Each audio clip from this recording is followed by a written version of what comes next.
কাকে বলে আপনি জানেন না?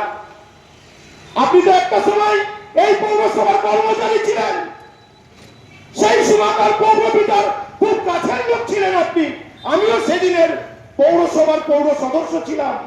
আপনি অধীর চৌধুরীর উপরে আঙুল তুলছেন। আপনি কাজ থেকে বাদ হয়ে গেলেন। আপনি তো কাজ ছিলেন, কবে বাদ হলেন ভাই? আপনি অধীর চৌধুরীকে নিয়ে বিচার করছেন। আপনাদের বাংলার মুখ্যমন্ত্রী মমতা ব্যানার্জি, অভিষেক ব্যানার্জি এবং আপনাদের ষড়যন্ত্রের পরে এই শহরের মানুষ তাকে পরাজিত করেনি। ভুলে যাবেন না, এটা পৌরসভা নির্বাচন নয়।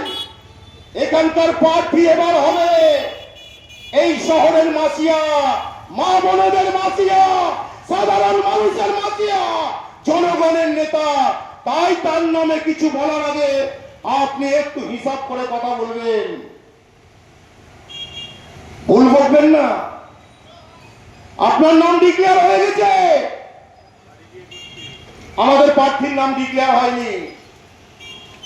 তবে জেনে রাখুন, খাগড়া এলাকার মানুষ, মুর্শিদাবাদ জেলার মানুষ, এই বহরমপুর বিধানসভায় আমার আপনার প্রিয় নেতা, আমার আপনার ঘরের ছেলে, আমার আপনার সবার দাদা অধীর রঞ্জন চৌধুরী এবারে বিধানসভায় এইখান থেকে নমিনেশন ফাইল করবে এবং আপনাদের আশা ভালোবাসা, দুয়া, আশীর্বাদ দিয়ে, ছোট বড়দের ভালোবাসা নিয়ে 27 বছর পর এই শাসক দলের যে চক্রান্তর সরকার চলছে, সরকারে যেই থাকুক, আমাদের নেতা 27 বছর পর বিধানসভায় পা দিবে। এই শহর অধীর চৌধুরীর হাতে করে তৈরি করা শহর। এই শহরে যা কিছু হয়েছে শহরের মানুষের সঙ্গে আলোচনা করা হয়েছে।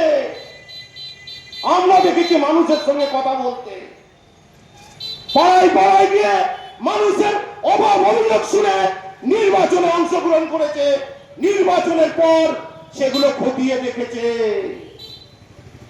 আর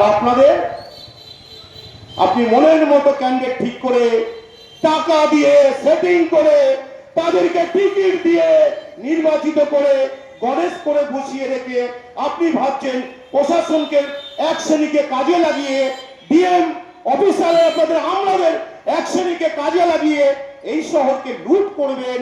আর আমরা অধীর চৌধুরীর নেতৃত্বে কংগ্রেস করি, এই শহর অধীর চৌধুরী